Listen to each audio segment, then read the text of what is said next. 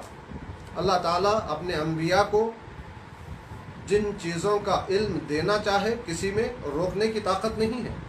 خیر یہ کرتا پہنچا حضرت یوسف کا یعقوب علیہ السلام کے پاس, اور جب یہ کرتا نبی کے جسم کا لگا ہوا کرتا, متبرک کرتا, نسبت والا کرتا حضرت یعقوب علیہ السلام کی آنکھوں سے لگا تو آپ کے آنکھوں کی بینائی لوٹ آئی. وہاں سے پورا خاندان حضرت یوسف علیہ السلام سے ملاقات کے لیے چل پڑا. اور جب صبح مصر کے قریب پہنچے تو تقریباً 2 میل آگے بڑھ کر حضرت یوسف علیہ السلام نے اپنے والدین اور اپنے بھائیوں کا استقبال کیا. بہت ہی محبت بھرا انداز تھا, بہت ہی جذباتی انداز تھا. گلے ملے پورے عزت کے ساتھ, پورے شان و شوکت کے ساتھ حضرت یعقوب علیہ السلام اور ان کے اہلیہ اور ان کے بیٹوں کو حضرت یوسف علیہ السلام مصر لے کر آئے اور تخت خلافت پر جلوہ گر ہوئے اور سب کو تخت ہی پر بٹھایا گیا. مگر سب کے سب اس وقت میں حضرت یوسف علیہ السلام کے سامنے سجدہ کناں ہو گئے. جب سجدہ کناں ہو گئے تو یوسف علیہ السلام اس وقت میں عرض کرنے لگے ابا جان یہ میرے بچپن کے خواب کی تعبیر ہے.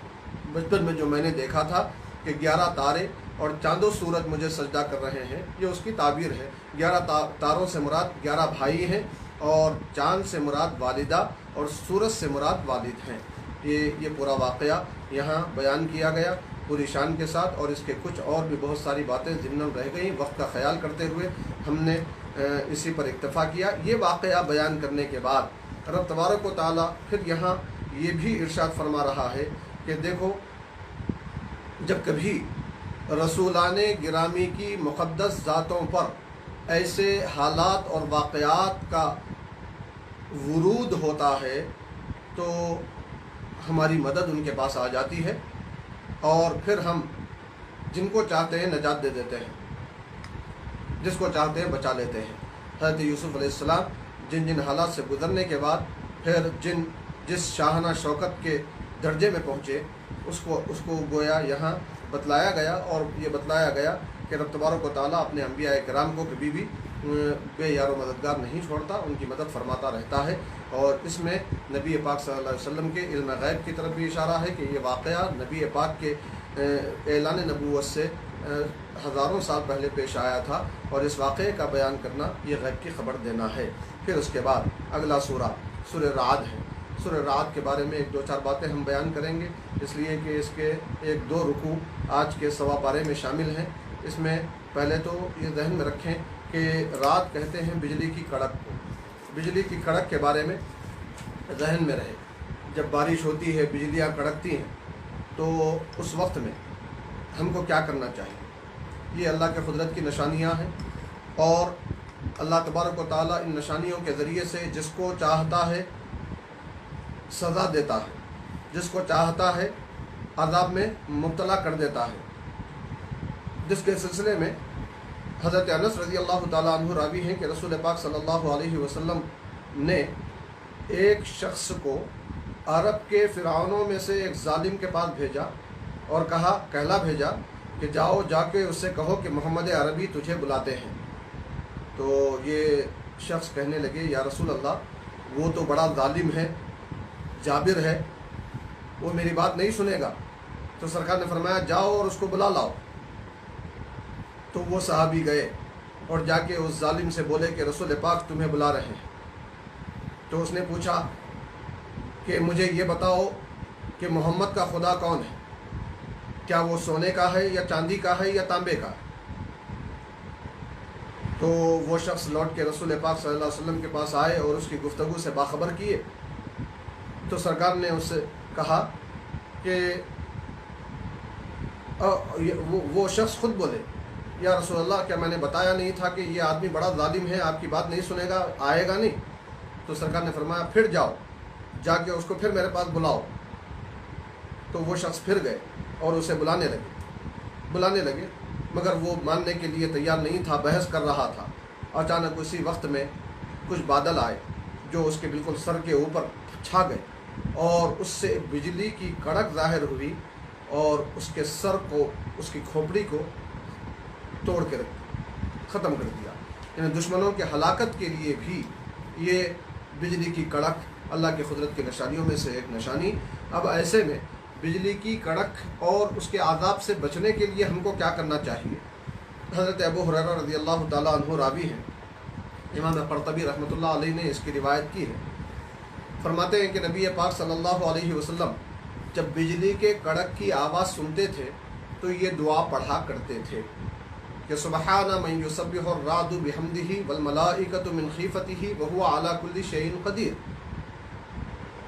پھر ایک مرتبہ سن لیں، سبحان من یسبح الرعد بحمدہ والملائکۃ من خیفتہ وہو علی کل شیء قدیر. سبحان من یسبح الرعد بحمدہ والملائکۃ من خیفتہ وہو علی کل شیء قدیر. اس کا معنی یہ ہے کہ وہ ذات پاک ہے جس کی تعریف بجلیوں کی کڑک بھی تسبیح کے ساتھ کرتی ہے، اور فرشتے بھی اس کے خوف سے ہمیشہ رب کی تسبیح میں مصروف رہتے ہیں، اور وہ رب تبارک و تعالیٰ ہر چیز پر قادر ہے. تو اب حضرت ابو ہریرہ رضی اللہ عنہ اس حدیث کو روایت کر کے فرماتے ہیں کہ جو کوئی بجلی کڑکتے وقت میں اس دعا کو پڑھ لے، اس کے باوجود بجلی سے اگر اسے کوئی نقصان پہنچ جائے تو اس کے خون کی قیمت میرے ذمہ واجب ہوگی. اب اندازہ کریں کہ اللہ کی ذات کیسی قادر مطلق ہے کہ جو بجلی کڑک رہی ہو وہ کسی لمحے بھی نقصان پہنچا سکتی ہو. اس کے تسبیح کے کلمات ادا کرنے سے، اس کی شان اور عظمت کا ذکر کرنے سے وہ بجلی نقصان پہنچانے والی ہرگز نہیں ہوگی. جان کی حفاظت ہو جائے گی اس دعا کے پڑھنے سے. پھر اس کے بعد یہ ذہن میں رکھیں کہ اسی سورہ رعد کے دوسرے رکوع میں قرآن پاک کا دوسرا سجدہ تلاوت بھی آیا ہے. اس سے پہلے 9ویں پارے کے ثلاثہ کے پاس پہلا سجدہ آیا تھا، وہاں ہم نے تفصیلی طور پر سجدہ تلاوت کے احکام بیان کیے تھے. یہاں بھی ذہن میں رکھیں کہ یہ سجدہ تلاوت کی آیت آئی ہے، جو بھی اسے پڑھیں گے یا سنیں گے ان پر سجدہ واجب ہوگا. یہ لازمی طور پر ذہن میں رکھیں کہ موبائل فون پر، ٹی وی پر، ٹیپ ریکارڈر پر، کسی بھی اور صوتی آلے پر جو آیت سجدہ کی تلاوت سنیں گے ان پر سجدہ واجب نہیں ہوگا. ہاں، سنتے ہوئے ساتھ بھی اپنے منہ سے وہ الفاظ، وہ آیت کے کلمات ادا کریں گے تب سجدہ تلاوت واجب ہوگا. کیوں؟ اس لیے کہ وہ ریکارڈ والی آواز جو ہوتی ہے حقیقی آواز نہیں بلکہ باز گشت ہوتی ہے. تو باز گشت کو سننے سے ثواب نہیں ملے گا. ہاں، آداب کا پورا خیال رکھنا ہے، بعض گشت ہونے کے باوجود، ریکارڈنگ ہونے کے باوجود سنتے وقت میں پورے ادب کو ملحوظ رکھنا ہے، مگر اگر ثواب پانا ہے تو جہاں سن رہے ہیں وہیں ساتھ میں خود بھی تلاوت کرتے جانا ہے، اور جب ایسا کرتے ہوئے سجدہ تلاوت کی بھی تلاوت کر لیں گے آپ تو پھر سجدہ تلاوت بھی ادا کرنا ہے۔ رب تبارک و تعالی ہم سب پر کرم فرمائے، قرآن و حدیث پر کما کہو عمل کرنے کی توفیق عطا فرمائے، جملہ بیماریوں سے، پریشانیوں سے، آفتوں سے، بلاؤں سے تمام مسلمانوں کی بلکہ کرونا وائرس سے سارے عالم کی حفاظت فرمائے۔ وصلی اللہ وسلم علی خیر خلقہ سیدنا محمد وآلہ وصحبہ اجمعین والحمد للہ رب العالمین۔ انشاءاللہ کل اسی وقت اگلے سوا پارے کے تفسیر کے خلاصے کے ساتھ ہم آپ کے سامنے حاضر ہوں گے۔ کل تک کے لیے اجازت دیجیے۔ السلام علیکم ورحمۃ اللہ وبرکاتہ۔